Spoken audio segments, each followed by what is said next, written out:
What's up, everybody? Taylor here. Super excited to share this video with you. This is a recording of a live 3D modeling session that was held in the FPV Builders Facebook group, where I showed a few of the guys how to get started with 3D modeling software. If you don't have any experience 3D modeling, I think this is a great video for you, and I really hope you'll enjoy. So first thing I want to show you guys right off the bat is how to get these little pictures up here in these thumbnails when you start up, when you save your files, and that's in the preferences. If we go up here to edit preferences, there's actually a few cool things in here. One, right off the bat, we can edit the size of our icons in the back, really small. For this class, I'm going to go extra large so you guys can see what I'm doing. And then right here on the style sheet, my favorite style sheet is the dark orange. Kind of changes the effects a little bit. Couple ways to just personalize your experience. I'm going to do no style sheet while we're going. And then right here in document, I think you guys have them like that as default. But if you uncheck this and you check that, then that's what's going to give you this cool little thumbnail when you save your files. And then one more important thing up here to look at in the preferences is the units that we're going to be working in by default.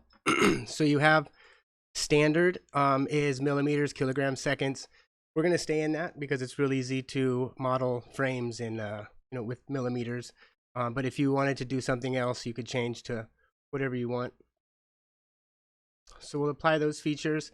And again, guys, if you have any questions, feel free to stop me. I'm not going to be watching the chat, so if you guys have anything on the chat, I won't be seeing that. So back to our main screen here.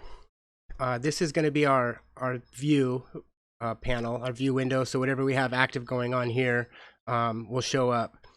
This right here to the left is our combo view, and this is a very important panel for parametric modeling.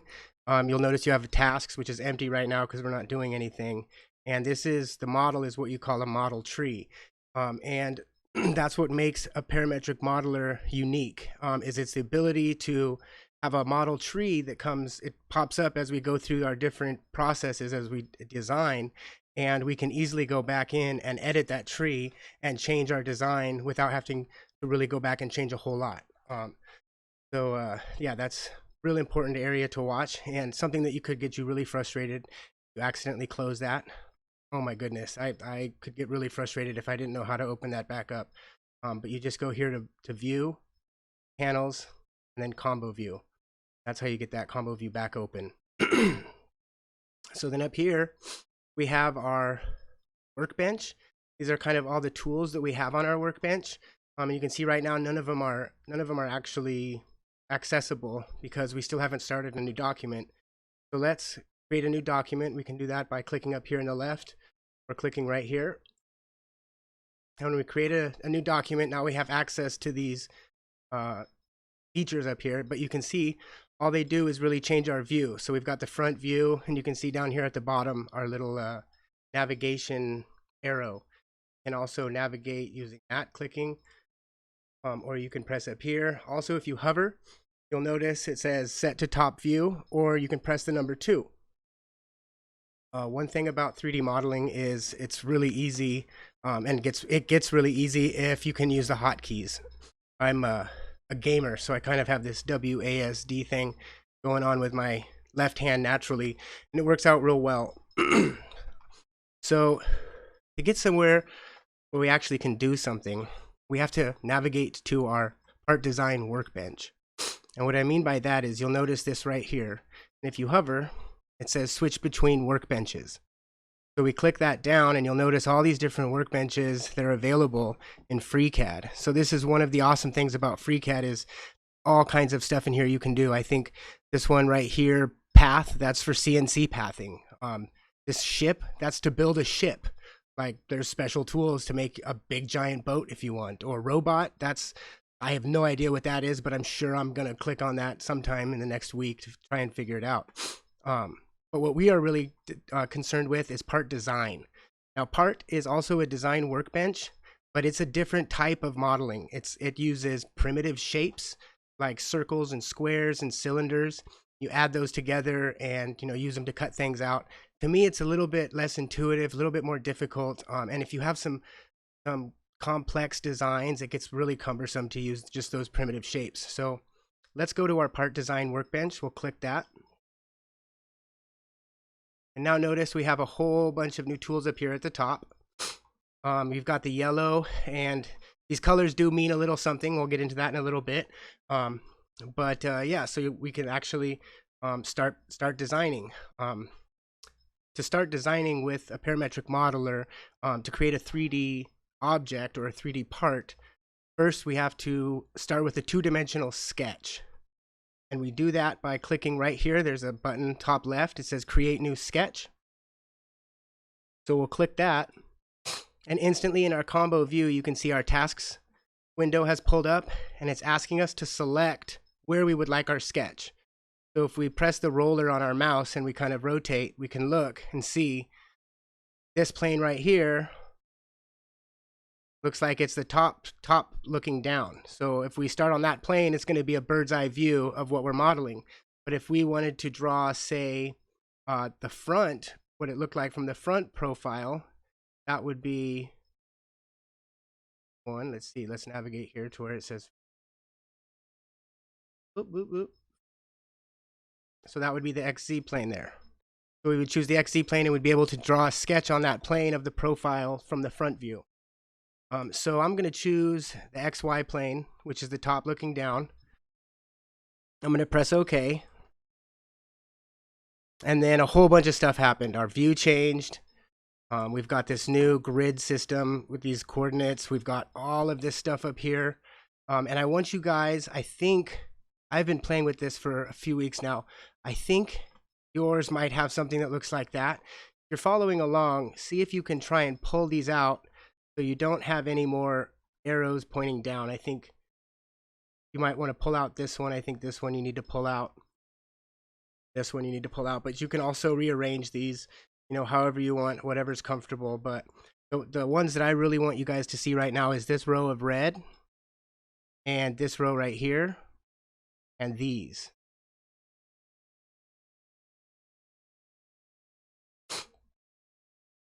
So here we have all of the tools we can use to create a sketch. We can draw a point, a line, we can do an arc. We've got all this stuff.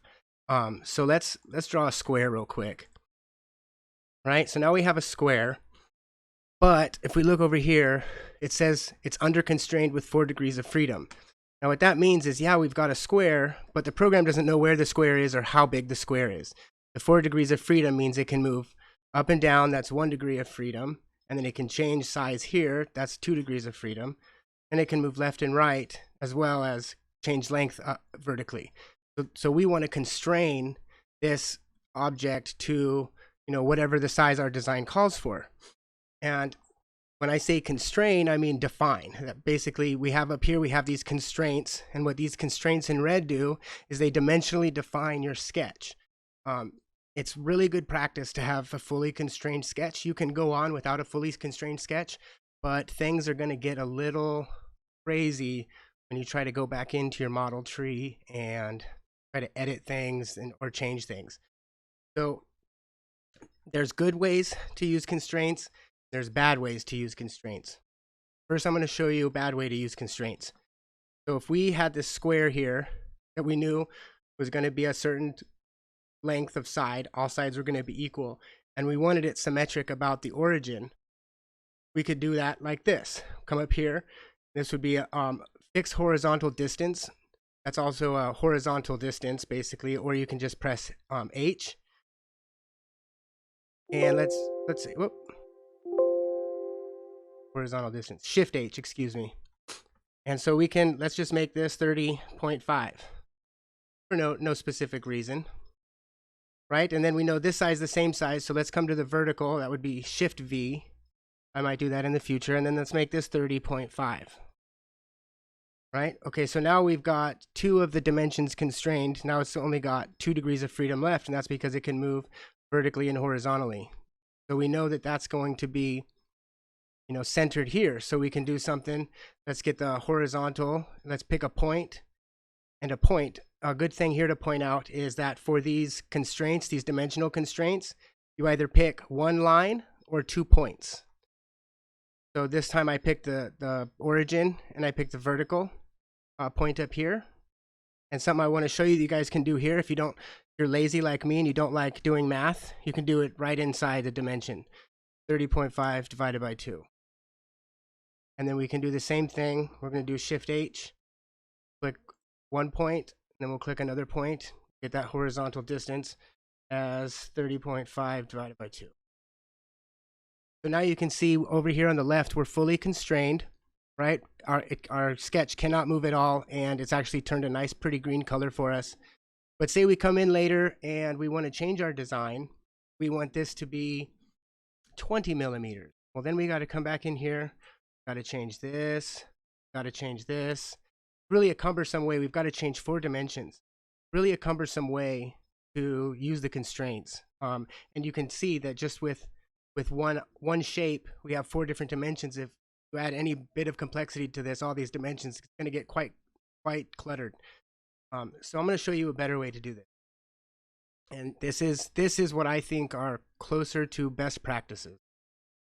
So, and keep in mind that the constraints are going to change for everything. You're not going to want everything symmetric about the origin or have equal sides, but for purposes of demonstrating these constraints, this is what I want to show you. So what do we know about the square? Well, we know that all the sides are going to be equal in length, right? So let's choose this side.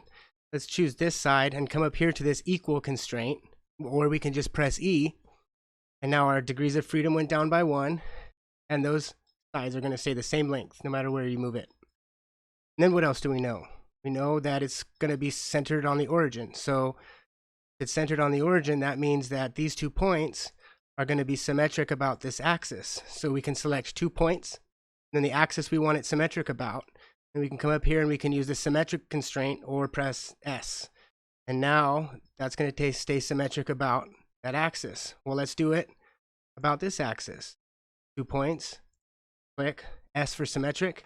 And now we're down to 1 degree of freedom, which is potentially, actually not potentially, it is just the size of our side. So let's do a horizontal constraint.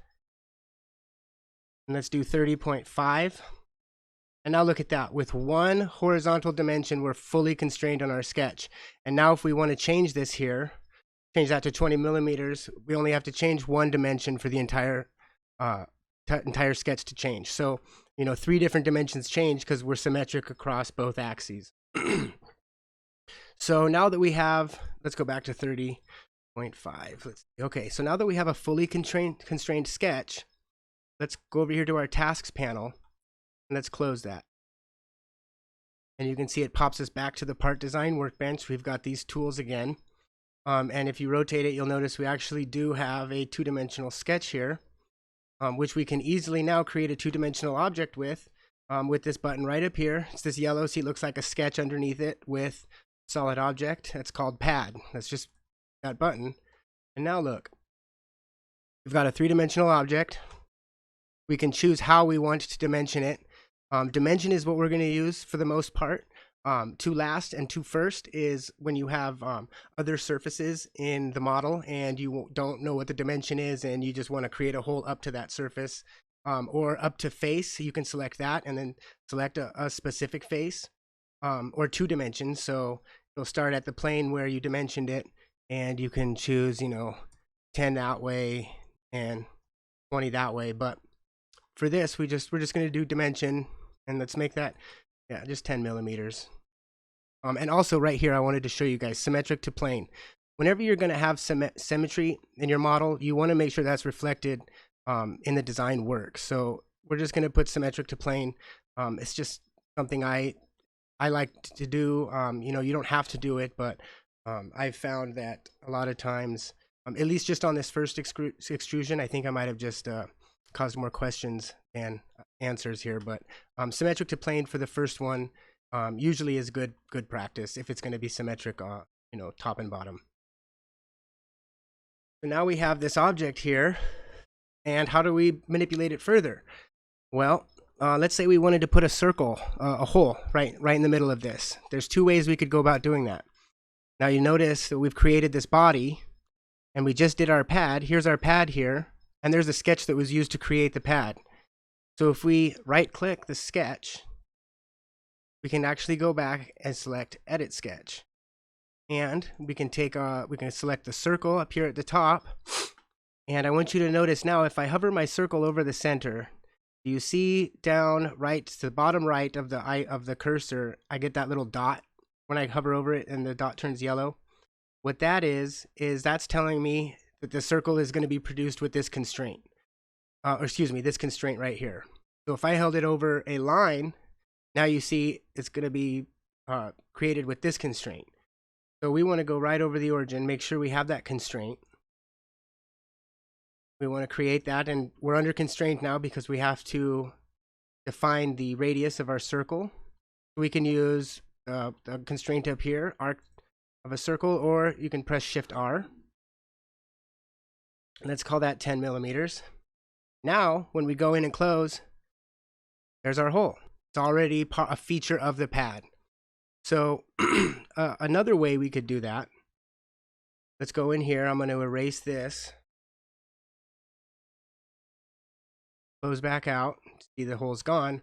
Is we can do the same thing that we did to make this pad. Is start with a separate 2D sketch, and instead of using the pad, we can use the pocket. So to do that, now this is where the consistency of FreeCAD kind of gets a little jumbly. So before, we started a sketch by clicking the sketch and then choosing the plane. I don't have those tools with the sheep on it and all those odd shapes. Check right here at the part design. Are you in the part design workbench? Oh, okay, I thought I was. Perfect. Thanks. Yeah, and sometimes that's something to check. That happens to me all the time. I'm like, hey, where'd my tools go? Just check the part design workbench. Another thing that you'll notice too, thanks for bringing that up, Randy, is if I go to do something like select a sketch and I click back to my model view.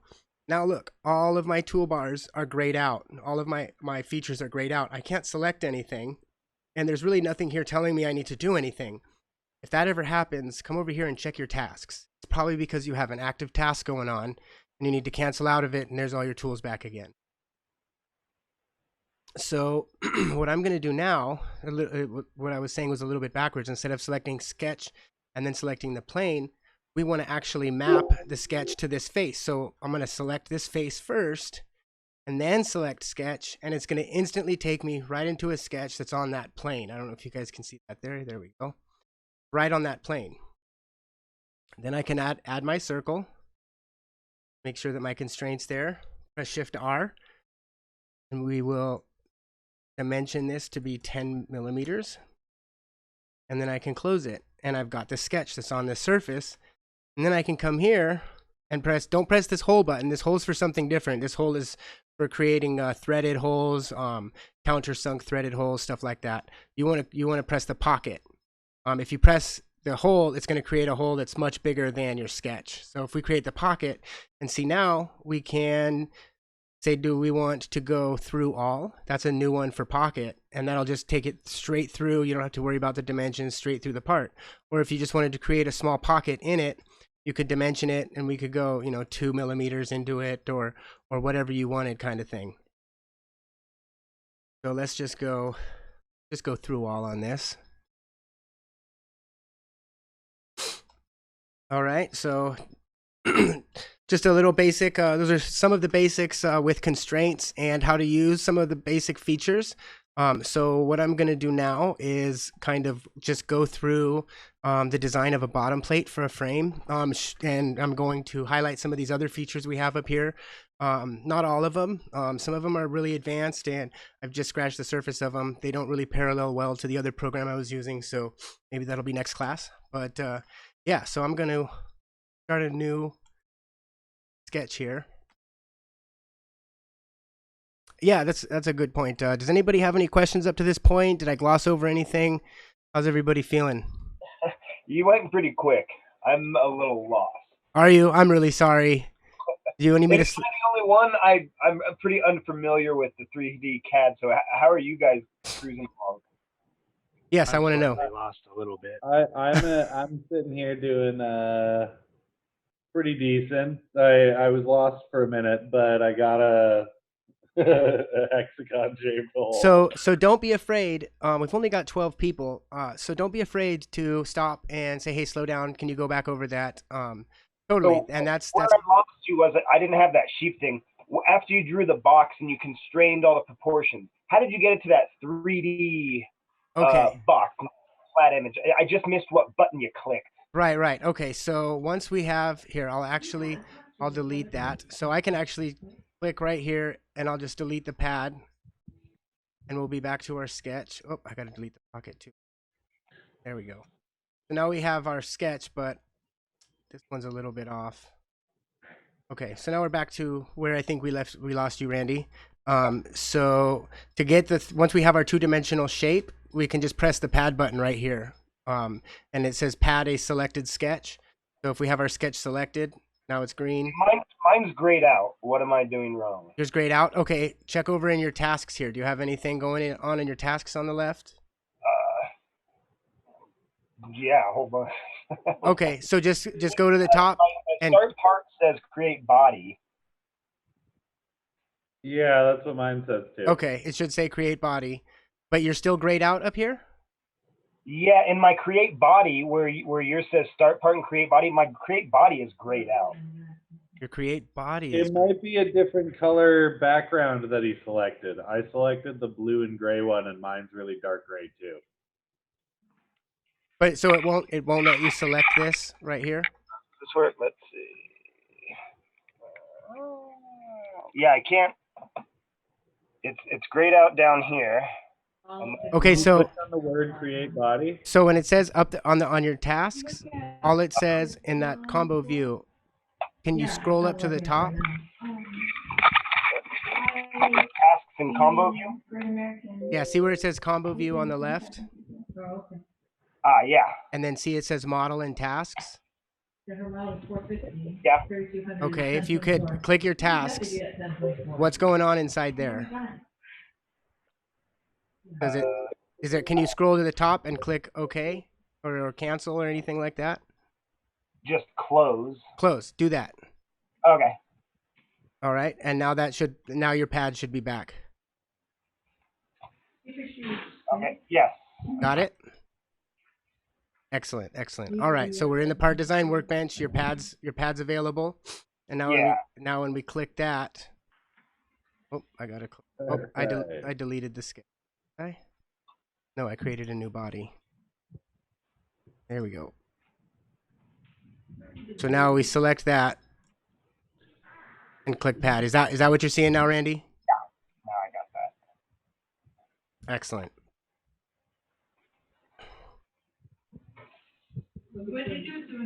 So I'm going to start doing the drone frame now. I'll go a little bit slower for us, and if I need to slow down, just let me know. All right. What would help me is before you click something, kind of just circle it with your mouse. Perfect. You kind of click real quick, and then I can't see what you click. Okay. Yeah. No problem. I'm going to come up here to the top left, and I'm just going to create new document. You can also press Control N to do that. And we're going to start a sketch. It's up here on the left. Create new sketch. It's the circle and the square. Char and Lawrence and would you guys mind making sure your mute's on for me? Ashley. I just, we have something A. We never actually Alicia. Yeah. Alicia. All right, so we're gonna do our top profile of our frame to start with. So we're gonna choose the XY plane again. You'll notice down here at the bottom it says top, and our XY plane is highlighted green. So once you select that plane, you can press OK. And we'll get our grid view back. Up here at the top, we have all of our constraints and everything. So when I'm drawing or designing a frame, and I think everybody might be different. I'm not actually saying this is the way to design a frame. I'm more just kind of going through how I would do it and showing you my problem solving and how I would attempt to go through some of the features and add them to the model.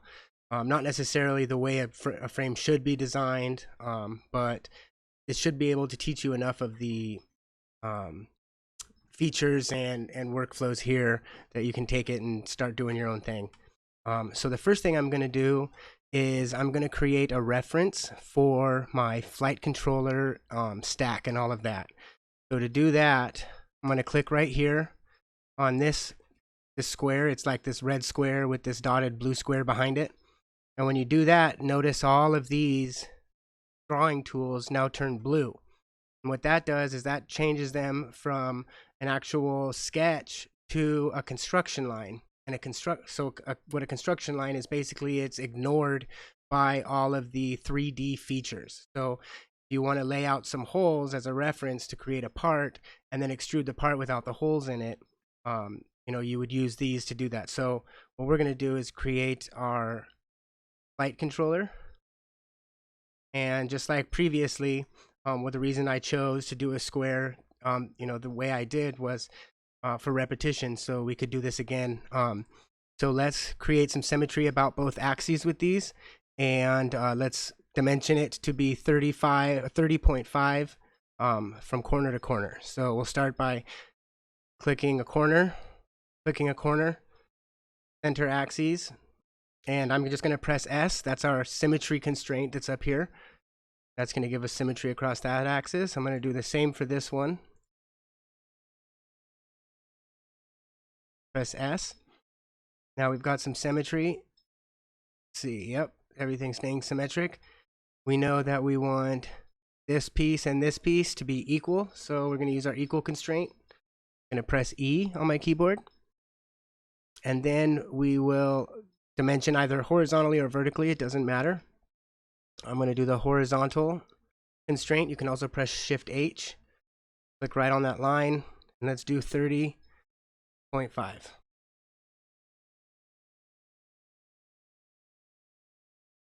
So is everybody doing fine? Is that a better speed for you? Thumbs up if we're good, yeah? All right. So now I think 30.5 is a pretty common center to center distance for our flight controller. So let's create the frame, the plate actually. We're going to do that by clicking here, going back to our construction lines. We'll click a rectangle, and then let's make a large rectangle. That'll kind of be the meat of our plate. So then let's also put some symmetry left to right and top to bottom. So we're going to use our symmetry constraints again here. Point, axis, symmetry. And we're going to do the same for the side, vertical side. Point, axis, and then let's do symmetry again. And then we don't want to put these equal, obviously, so we're going to have to do two separate measurements here. One that I kind of like to go with, and this is where the designer, this is where you get to work your magic as the designer. I'm just going to put a horizontal constraint here of 38 millimeters. You can do whatever you want. Now I'm going to put a vertical of, let's say, 120 millimeters. So now we have a fully constrained sketch. We've got that square in the middle, you can see. But now with our sketch fully constrained, let's go ahead and close. And our combo view over here on the left, we'll press close. And we'll be left with our two-dimensional sketch. Go ahead and click this button up here by the sheep, the pad button. And we'll do a dimension, and we'll do 3 millimeters. I think 3 millimeters is a decent size. Something also cool to note here, if our dimension or our unit system is in millimeters and you wanted 3 inches, all you would have to do is type IN, and it'll automatically convert. Or if we wanted meters or centimeters, you can do whatever you want. So kind of a powerful little trick there if you want to go between units, but we're going to stay in millimeters. And then we'll also do Symmetric To Plane here and click OK. And we're left with the beginning of our frame. The next thing we want to do, create some holes. So let's create some mounting holes for our flight controller and stuff. So we could either do that by going back into this sketch and adding the holes, but it's kind of easier to keep the sketches as simple as possible. And if you can put them in a different sketch, it keeps it a little bit cleaner and it's easier to go in and modify. And then what we can do here too, if you want to do this, you can rename, and we'll call this base plate. So over in your model tree, you can take the feature that you created, whatever you created it with, and you can rename it, and that might help you stay a little more organized as you go through your model. So let's create these mounting holes for our flight controller. First, we're going to click the top face of our pad. Once we click the top face and we've selected it, let's select sketch up here in the top left, create new sketch, and we'll see that nice grid that we love so much to draw on. So we're going to do another reference square. So let's change to construction geometry. Let's grab our square tool. We'll create a square, and let's go ahead and add the symmetry to both sides and do the 30.5, the equal constraint. Again, repetition. I think this is great for you guys to do over and over again, just to kind of get the practice of some of these. So we're going to dot axis, add symmetry, point axis, add symmetry again. And then we want to do an equal constraint. So we're going to select two of the sides, and we're going to press equal. And then let's constrain that to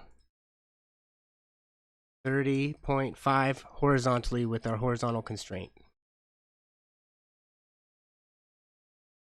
So now we know that this is centered. This is going to be the center of our bottom plate. And this is where our holes should be. So we're going to switch back to our sketching geometry. We'll select the circle here. And let's put a circle on each one of these points, but be sure you have that constraint, that dot constraint that I have there. See that? You don't want to kind of click on it without it. You might get it on something else. Like say if I did it there, then it might look like it's on it. It can get very close sometimes and you won't notice that you don't have the constraint, and you'll spend forever trying to figure out where your unconstrained part is. And it's just really a pain in the butt. But if that does happen, you can select both of the points and then select the coincident constraint up there. Let's do a couple more circles on the bottom here. All right, so now what do we know about these circles? We know, well, first of all four of them are going to be the same size, right? So let's select all four of them, and you don't have to press Control or Shift or anything like that to select multiples. I don't know if you guys, I might not have mentioned that yet, but you can, without selecting or pressing any buttons, just select all four. And then we'll select equal. We're down to 3 degrees of freedom. So we need to add a radius to the size of our hole there. So we'll click the radius constraint, and we'll choose 1.5 for a 3M hole. And then we're still left with 2 degrees of freedom here. So either I didn't get that constraint, something's going on. So if we don't know where that is, on the left here in our tasks window, we can click 2 degrees. And that tells me, okay, something's going on here. This isn't constrained. Oh, look at that. See, it didn't actually get constrained. So let's click the dot, and now we have a fully constrained sketch. Now we can close our task here on the left. We have our sketch. Let's select the sketch on our tree, and then we'll select the pocket up here, the first blue icon on the center-ish of the screen. And we'll create those holes.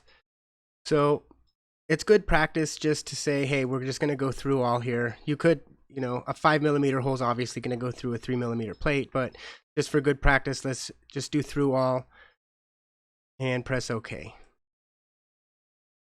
So now we've got some holes here, but You know, we're going to need some holes for our standoffs, and we might want some holes out here for our arms, you know. So let's go back into this sketch and let's modify this sketch a little bit.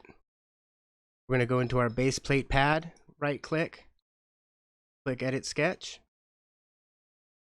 So we know we've got some holes right here, but let's say our arm's going to come out at, you know, if we're doing a true X, so we're going to have a 45-degree arm come in here. So let's put in some construction geometry to represent that arm. So we're going to press the button over here to switch to construction geometry.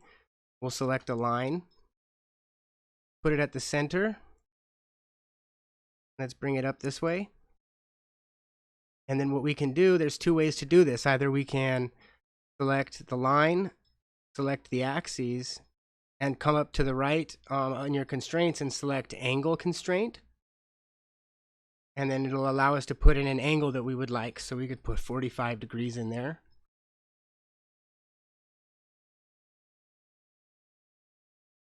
And it's going to be lined up directly with our hole. Another thing we could have done if we didn't want this angle constraint is we simply could have selected the point here, selected the line, and come up here and selected the fix onto point constraint, and that'll constrain it immediately. So we know we have a hole here, but say we want another mounting hole for our arm, but it's outside of our original pad. So we can actually do that. Let's modify this sketch. First, we'll take a circle. Let's put a circle on the tip of this to represent the hole that we would like to create for our arm. Let's call that, dimension that radius to 1.5 millimeters. Am I still going? Am I going too fast, or am I still good? Magnus, I think you're the only one I have on video still. So. Yeah, you're going a little fast. I was lost a little while ago, but I can see what you're doing in terms of, you know, laying it out. And it's good that you're recording because I'm going to go back and look over this several times. Yeah, excellent. That's my sentiment too. Like I'm fiddling with my own sort of design. I'm trying to jump forward and jump back, but I'm listening and following along, and things are working, things aren't working. So I'm figuring it out. I'll be watching it again. Okay, and that's kind of, I think, what my biggest fear was, is that there's just so much to go over and do. Oh, yeah. You know, and I don't want to have a 3-hour class for you guys. I know it's 9 o'clock for some of you guys back there. Oh yeah, I gotta get off this pretty soon. But I appreciate this, and two, it is hard, man. It's a FreeCAD course. You can't learn all this. Exactly. Like, we're not Bardwell. We're not sitting here doing a 3-hour like video. Like, I get it, man. That's fine. Cool. This is so fun. This is the first of its kind. I'm glad to be a part of it. Oh, well, yeah, that's great. I really like the piece where you actually can make the holes, and you know, it just literally just disappear. I mean, the hole is there. Exactly. Yeah. And the cool thing about the parametric modeling is you can go back and change those really easily, and if you use your constraints right, it makes editing an entire you know, part with symmetry very easy. You don't have to change a bunch of different stuff. Okay, cool. Well, let's move on here. So we just created.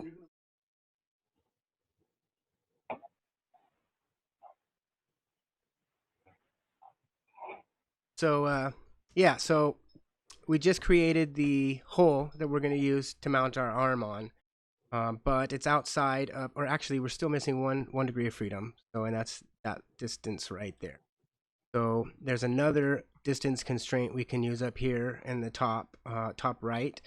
That's select a distance, length of line between a line and a vertex. A mouthful. Anyway, I use Shift D. So we select 2 points, and it'll let us dimension that distance directly between 2 points. It doesn't have to be vertical or horizontal. It can be at any angle. And the number that I've been using just kind of generically has been 8. So we need to manipulate the geometry of our original rectangle here to compensate for this new hole. So a quick way to do this, we're going to have symmetry across all these axes. So this is going to be a part where I think a lot of people will probably come back to, but let's go to our construction geometry, and let's create a line, and let's attach that line to the side of our wall here, and let's kind of bring that around where we're placing our hole. Let's see, I didn't right there. There we go. And so if I wanted this to be on this axis and this line, you can't really get both constraints with one click. So my advice would be to click one, get the constraint you want there. You can see it's got the fix onto constraint. Then select that dot, select this axis, and fix onto again. And now that is going to be fixed onto both. It's not moving anywhere. So we've got this cool kind of geometry coming off the side here. To highlight one of our other constraints that we haven't used, let's select these two lines, and let's keep these perpendicular to each other. We know that we are always going to want those perpendicular, just because that's how we want to do our design, not for any specific reason, but just to kind of highlight this constraint up here. So it makes sure that that will always be perpendicular to that line no matter where it's moved. And you can see over here on the left, now we're down to 2 degrees of freedom.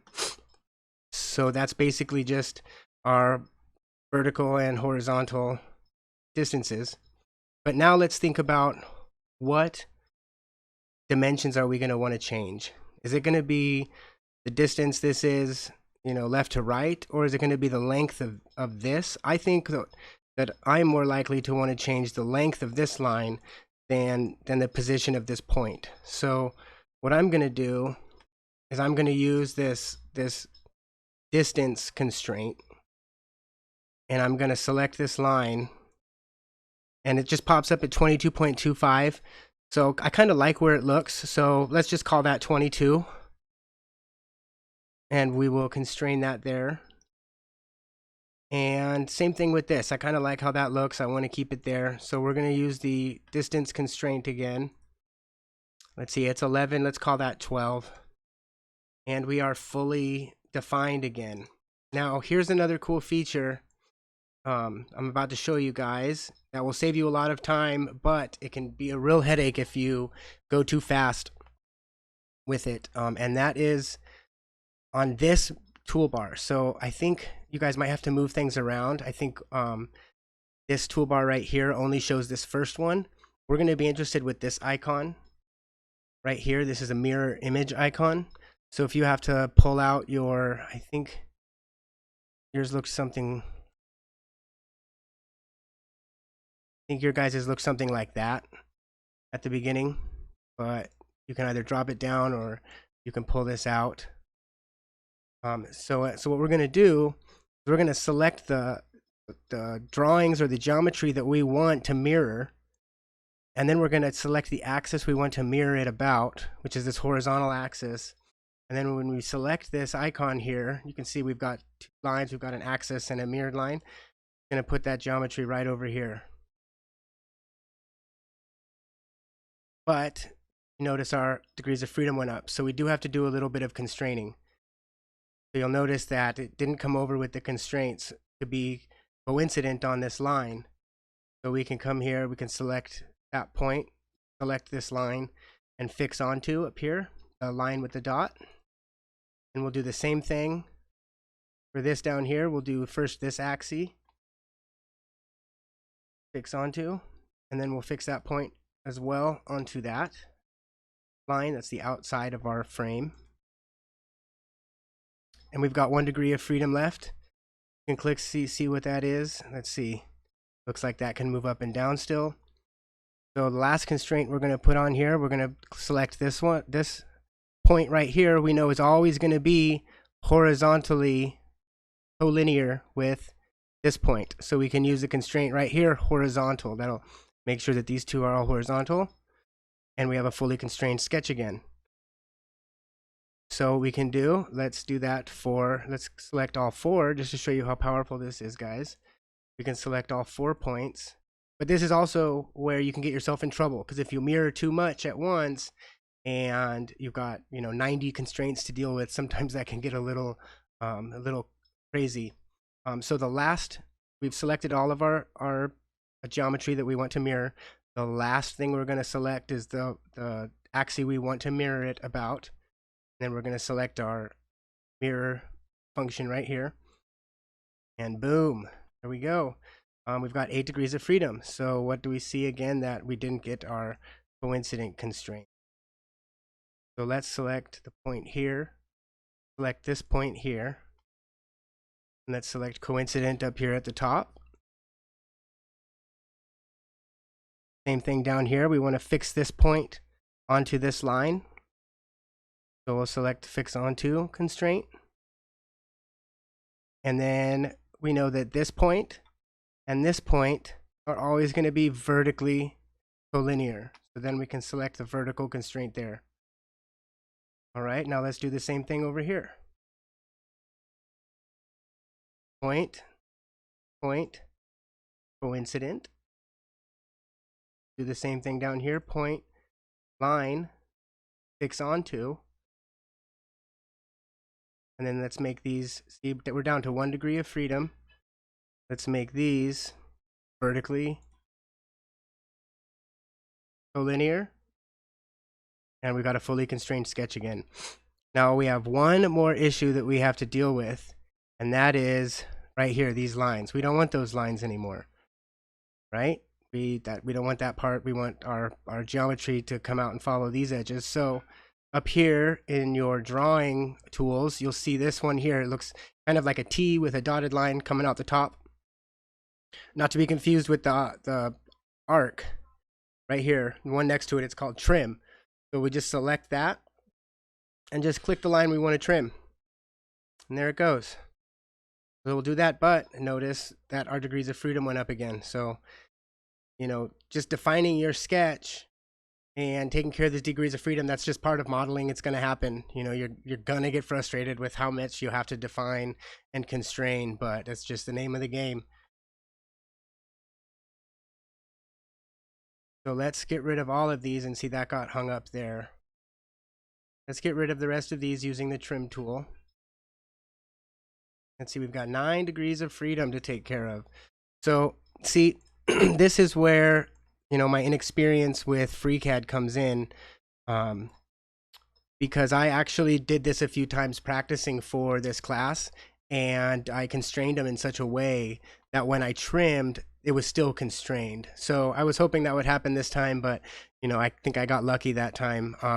But again, I'm not saying that what I'm doing is exactly the right way, how you should do it. There's more than one way to skin a cat. Find what works for you guys, but I think just kind of understanding how all of these constraints will work with each other makes it really easy to keep the model nice and clean. So that being said, let's start going through these. We can click here to find out where they are.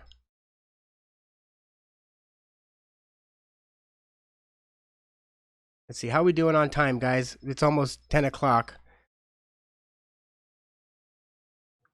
Well, I actually got to jet out of here, but that last few minutes, man, I definitely got a bit more understanding of these constraints and how to lock them on. So that helped a lot, actually. Okay, cool. Yeah, it's hard following along. It's almost better to just watch you click around and play, because it's hard to see you and work at the same time. Right, I thought that might happen, yeah. There's so much going on, it's hard for me to multitask, so I think I need to just watch you once. Yeah. While I watch it the second time. Yeah, and with the recording, you can stop it and go back and look and... Okay. Yeah, and that's exactly what I felt like too. I was like, I just stopped to take a little coffee break, and I was like, oh, this is much easier to follow when I'm just watching instead of... Yeah, the second half was definitely easier, about just lining up constraints and your degrees of play or whatever you call it, and then eliminating lines. It's like this button clicks that, and this button. So the second half has been a lot better. Exactly, yeah, and I think that'll be really good. That'll come through really well on the recording when people are Yeah. able to go at their own speed and stop it. And okay, But so at least you can see that there's a lot of things you can do with this. This is way more advanced than what I thought I could do with it, but I agree. I'm that's great. good. yeah, yeah. Yeah. Well, I think if you guys go through the video, you guys should be, and you follow along, getting through this first class. I think you guys should definitely have the tools that you need to kind of branch out on your own. But yeah, and so this is kind of the stuff that I wanted to work through, though, is having these problems. When I trimmed those, now we've got 9 degrees of freedom, and how would I deal with that as a modeler? And you guys are about to see. So yeah, let's just kind of work through that. So what I would do is, we've got all these under constrained sketches here. So you can click here to see where they're at. So they have to do with all those lines that that lit up in green. So what I'll do, and how I would deal with this, is I would just come over and I would say, okay, move this a little bit. Well, this one, that needs to be constrained. That would go back. Whoop. These would go back to coincident. And then this line here, we put those back coincident. And let's see here. So now we're down to 7 degrees of freedom. And I think a lot of them are the horizontal vertical things. So let's move this. Let's see. Yeah, so we know this one's always going to be horizontal with here. So we're going to click those two. We can press the horizontal or press H. Let's see. We know these two are always going to be horizontal. We know these two will always be horizontal. Just kind of go through, and you can see as I go through and get these, you can see the degrees of freedom are going down over here. The model's changing a little bit, but we can go back in and manipulate that. So let's see here. So kind of want to make sure. So if this line and this line are perpendicular and this is mirrored, then you know that this line and this line will be parallel. So we can, that's because it's at a 45-degree angle. So we'll select the parallel. Magnus, I'm sorry, would you mind muting that for me? Oh, Yep, thank you, no problem. So we're gonna make these parallel here. And you can see it pulled a whole lot of our sketch back in. Click here, 3 degrees of freedom, it's somewhere over here. We got going on there. All right, so what do we want that length? We can choose that. I think that has to be done with a vertical distance constraint. So we can do that by clicking this point here and clicking the origin. 29, let's just call that 30. We're down to 2 degrees of freedom. And you can see if we weren't using constraints, see, I mean, how busy this is already getting just with the dimensions that we need. See, we've got this guy here that still needs to be constrained somehow. Oh, and that's what it is. So as soon as we hit this point and select that point and make them coincident, we should see a fully constrained sketch again. All right. So now our sketch is fully constrained. We can close out here. And we can see our pad has changed. Now we've got that cool pad that is going to be...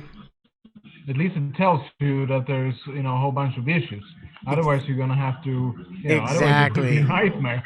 Exactly. Yeah, and that's why you want to make sure you have your sketch constrained, because if there is an issue where you have 2 points that are sitting on top of each other but they're not coincident, it's going to be hard to find that going back into your sketch. So let's see here. One thing that messed up, though, notice we had our holes, but we don't have them anymore. So that's one of the issues I think I've seen with FreeCAD, is if you do see an issue and you have to go back and edit a sketch on a feature that was before where you're actually at, sometimes those features can get a little messed up. So I'm gonna click into here and see what the issue is, and see, yeah, for some reason it transferred it on to another plane, and I haven't been able to figure out why it does little things like that. But it's just, I think it's part of being open source free software that there are a few little quirks, and just learning how to deal with them and go back, and which is another reason why keeping your sketches are simple, because you could imagine, you know, if I had a really complex sketch here that took me a really long amount of time, and all of a sudden I come back and it's on a different plane and I can't map it back to the right plane, I'm gonna have to go and do that all again, you know. But this is just 4 circles and a square, so not too bad. I'm gonna close out here, and one of the ways I can try to fix that issue is with this right here. Sometimes this works, sometimes this doesn't work, and this is map a sketch to a face. So basically what this does is it's going to try and take that sketch that went to that wrong plane and take that from the wrong plane and put it back onto the plane that we want it on. So we'll start by clicking the icon up here. It's going to ask us to select the sketch. The sketch we want is sketch 001. I'm going to select sketch 001. I'm going to select OK. And then it's asking, where do we want to send it?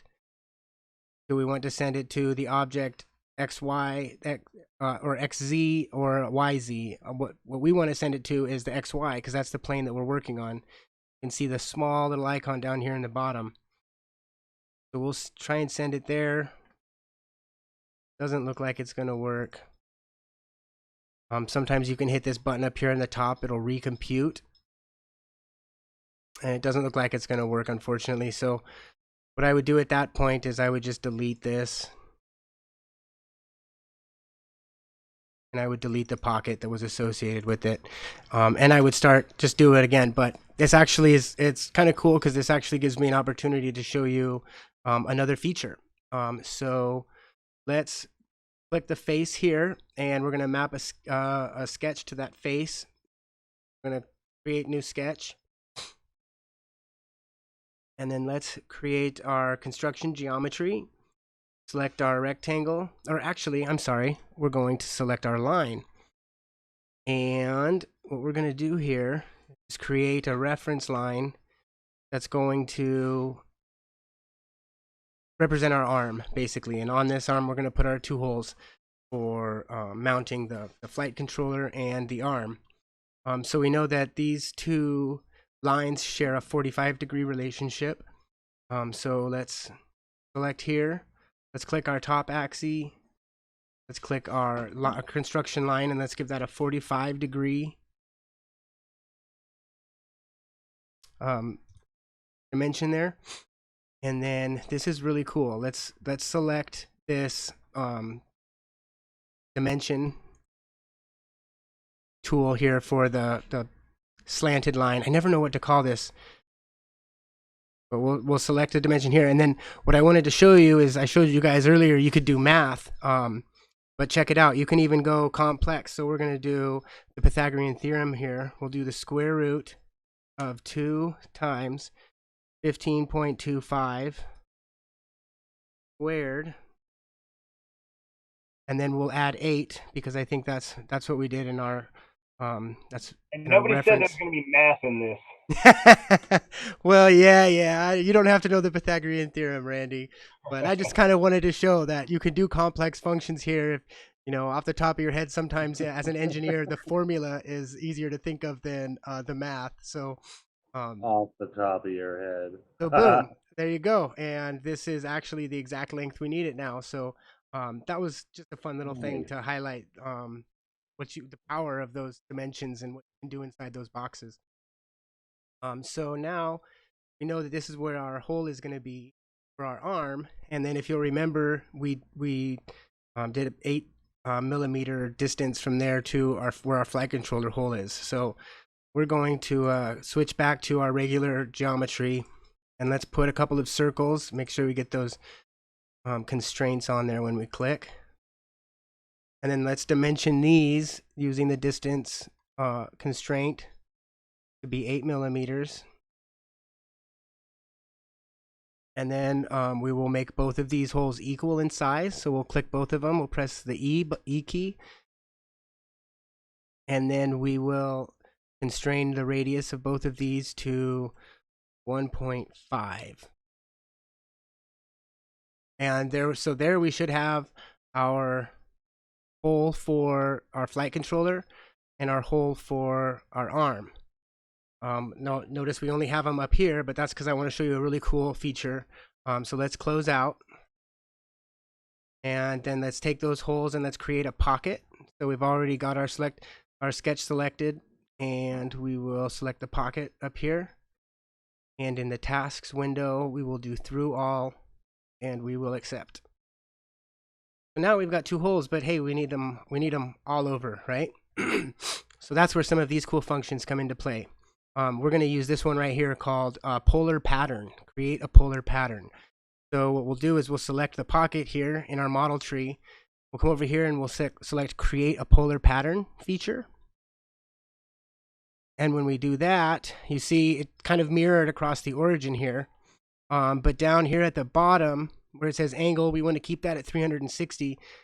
But let's just increment this up to 3 and show you guys what happens. See, so now it's creating a polar circular feature around the origin, but it's red. The transform failed because not all of the features are inside of our model. But if we clicked up to 4 here, look at that. Now we've got all of the holes exactly where we need them with one feature. All we had to do was draw 2 holes, do 1 pocket, and then we were able to create that pattern all the way around. So we'll press OK to accept. And we've got holes for our arms, holes for our flight controller. Now we just need to add a few more features. A hole for our camera up here. Maybe some holes for our standoffs, front and back. Some slots for our battery straps. And maybe we'll round these corners. So not too much, probably another 20 minutes. If you guys want to keep hanging on, if you guys got to take off, totally cool. But yeah, let's work on the hole for the camera. So we're gonna map to the face here. So Tyler, you can actually, I mean, you can get this done fairly quick as long as you know what you're doing. You can, yeah. I mean, of course, everything is easy when you know how to do it, but Right, yeah. But the important thing is understanding some of these features so that you know how to save that little bit of time. You don't get frustrated as a beginner going in and having to draw 8 little circles, dimension each one of them, their position and their size. It's really helpful just to kind of know how to link everything together and use the features to create stuff really fast. I agree, totally agree. So let's create a hole up here for our camera. How we're going to do that, again, we're going to click the face here, and we're going to create a new sketch on that face. And we'll just create a rectangle up here, just like that. And again, this is the choice of the designer. How big do you want to make it? It's up to you. Do you want a big hole there? Do you want it to be smaller and have more protection here? What I like to do when I'm kind of designing these undefined dimensions is just kind of, this is 3 millimeters. Cool. So I've got a little bit more than 3 millimeters here. I've got 3 millimeters there. Maybe I want to make that a little bit bigger. But just kind of eyeball it and then get your dimensions in. But first, let's add the constraints we know that aren't dimensions, so we can limit the use of our actual dimensional constraints. So we know that this is going to be symmetrical about this axis. So we can add the symmetry there. But that's about it, huh? I don't think we don't have symmetry anywhere else across any other axes. So it's just up to us now to kind of dimension this. So let's do a vertical dimension. Let's click this vertex and the origin. That's at 55.4. Let's just call that 55. And then let's do a horizontal here. Now I want to put some standoffs up here, and that's going to be a 3 millimeter hole. So I want to make sure there's a little bit of space there. So maybe I'll bring that in a little bit more than it is. That 27, let's make that 28. Let's make that 20. No, let's change that to 25. I'm indecisive. All right, and we've got 1 degree of freedom. I think that is the length of this here. Yeah, and then let's give that a vertical dimension. We'll just click that line, and let's just call that 20. We'll close the sketch here on the left in our tasks. And then we'll create the pocket. Just a through all. Okay, now we've got a pocket for our camera. One of the last things we want to do is add holes for our standoffs. So we're going to do that. I'm going to show you another cool feature similar to the polar pattern. So let's map another sketch onto the face here. And I want to highlight another tool here. You see how when I hover over these lines, I can't select them.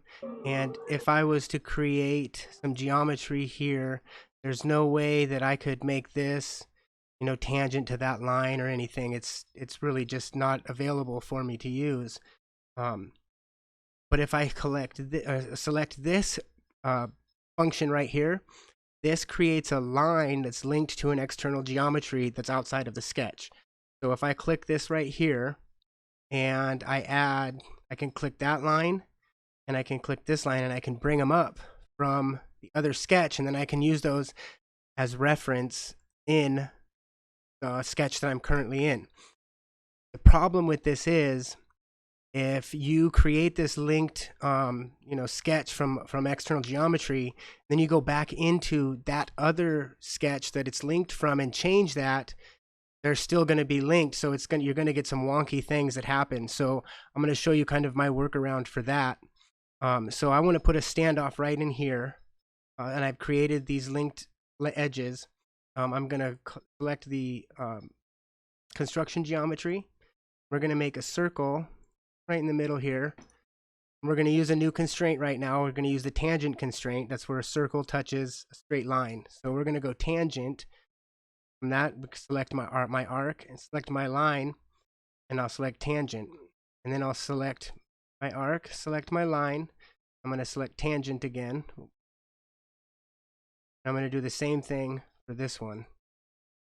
Make that tangent. So now you see we've turned green here, so we're fully constrained. And that's because these edges are constrained in the other sketch, so they're given, you know, an automatically constrained feature in this sketch. But like I said earlier, if any of those change, then so will this sketch. So now we have our reference circle here. What I'm going to do is I'm going to put a sketch circle.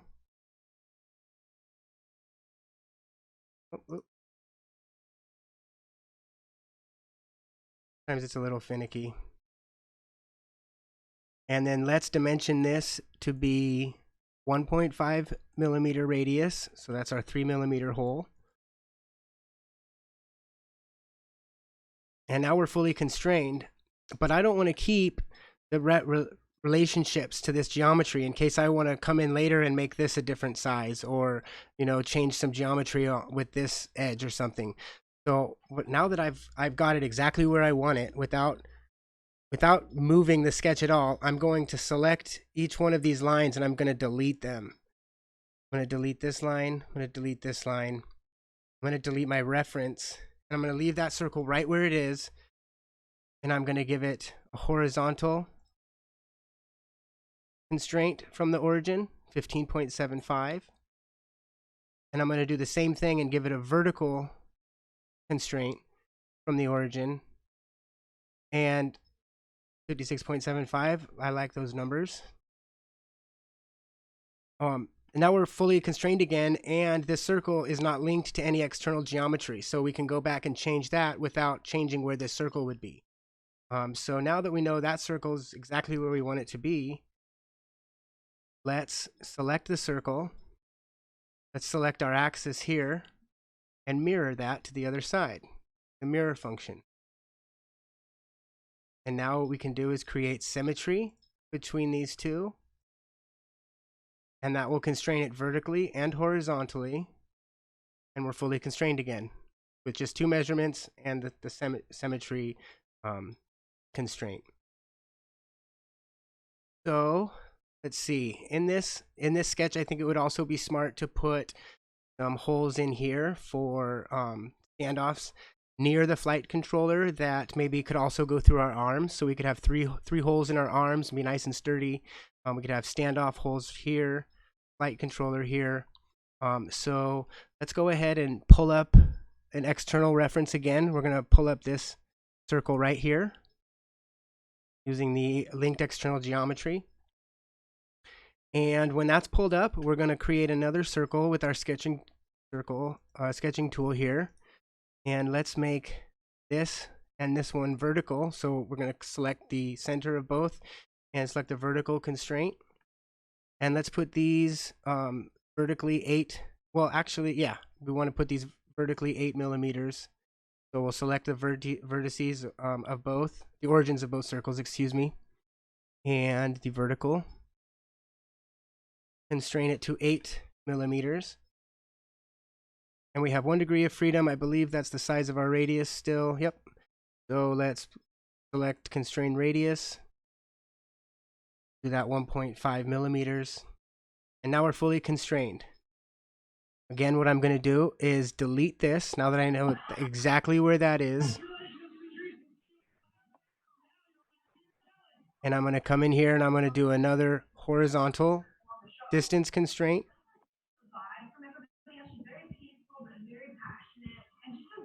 And I'm going to do another vertical constraint.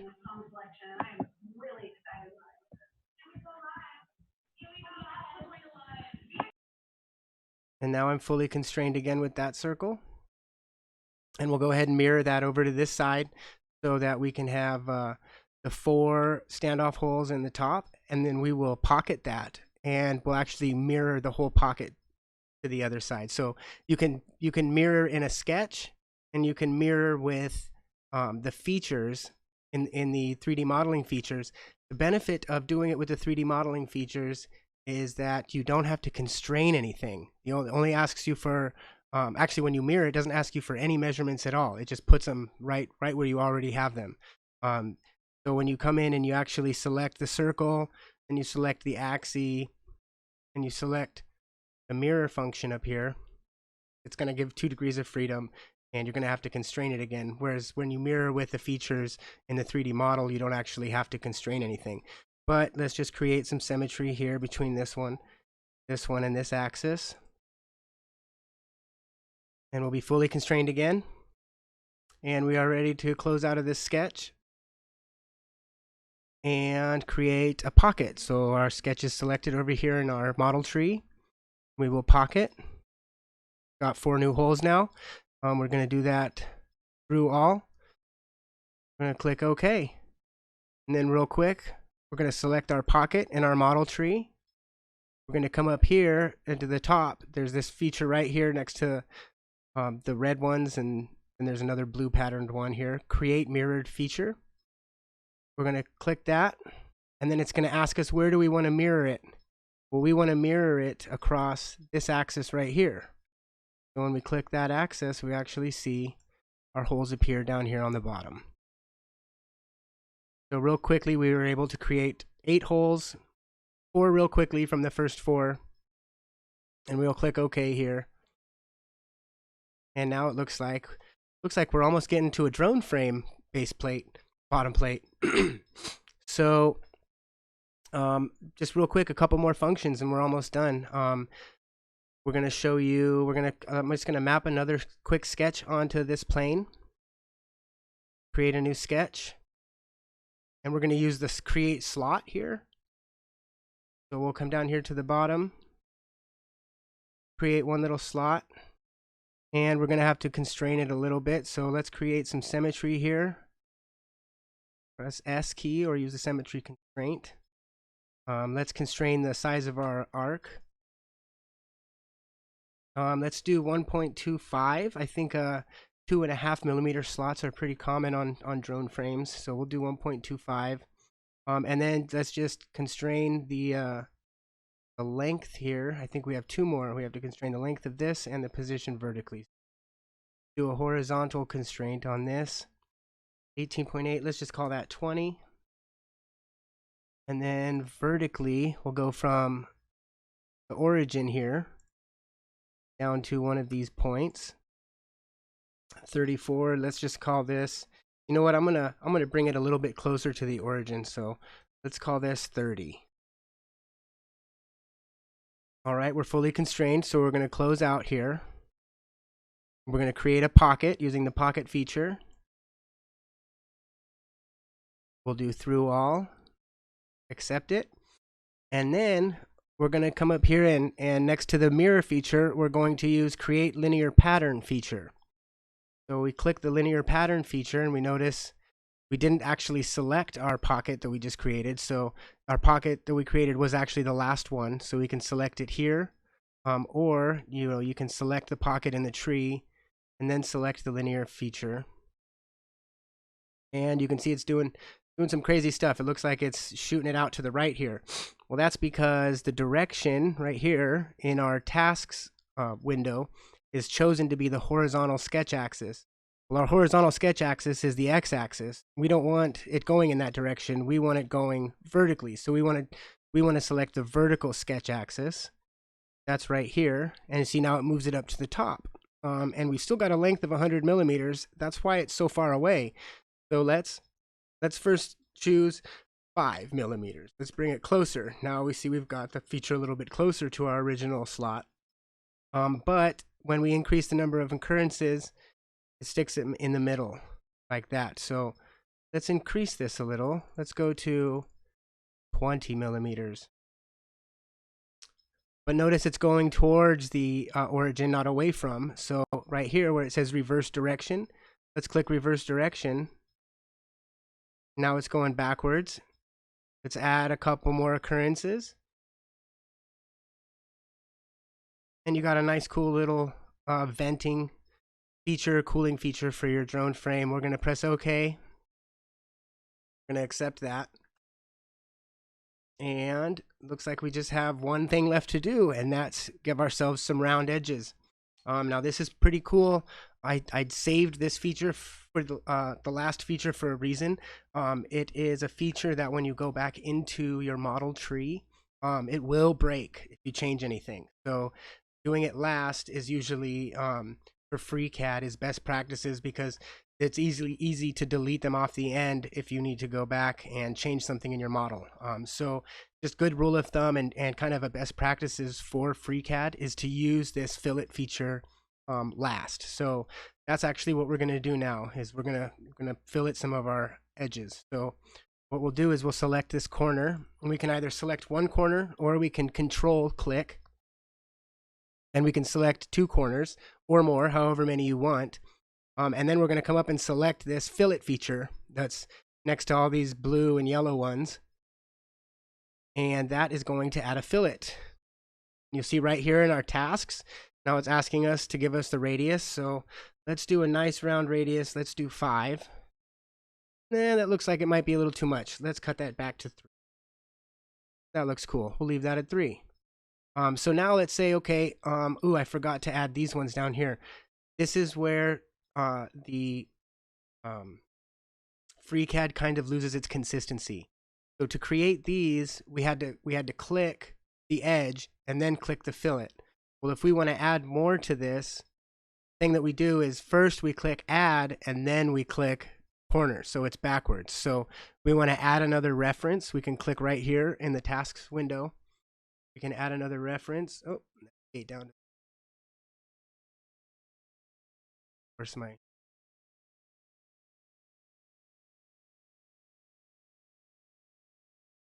No! Oh my goodness. I can't believe this just happened. This is the first time it's crashed in all week of practicing, believe it or not. Oh, yay, there we go. Patience is a virtue. Patience is a virtue. Okay. So it looks like what happened, and the reason it stalled up is because I chose, see over here in my tasks, because I chose a face. And what happens when you choose a face is it's going to fillet the entire edge of that face rather than just the corner. So it's probably using a lot of computing power to figure out, but it can't do it because I have my fillet too much. So like, sure, if I went down here to 1, I'm gonna show a fillet on a bunch of these faces. Well, I think that the dimension's a little off, but anyway, I'm gonna delete that and keep going. So we'll select add reference, and then we'll select this corner. and it'll fill it that right there. And we'll do the same thing to this last corner. Add reference. Fill it. And I think we said we wanted to do 3 on these.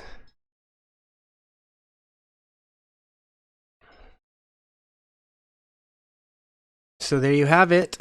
We can add some more fillets here. We can, like, if you like a big radius here, we can come and select this one. This is one that I kind of like to make a little bit bigger. We can put this one in. Let's do like 8. And that gives it a real nice little curve right there. And we can add this side to that.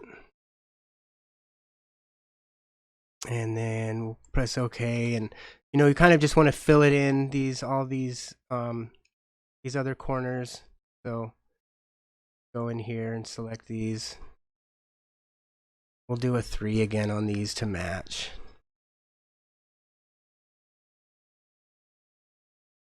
Add reference, click. And notice when I click add reference, the other one disappears. That's perfectly normal. So once I click this one to add it, I can select it. There we go. Notice it comes right back.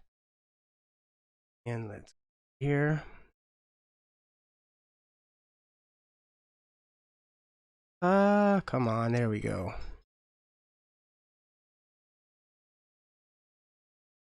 So that's, you know, pretty much it for the drone frame. You know, you could fill it a few more of these corners if you wanted. But for the most part, there we have it.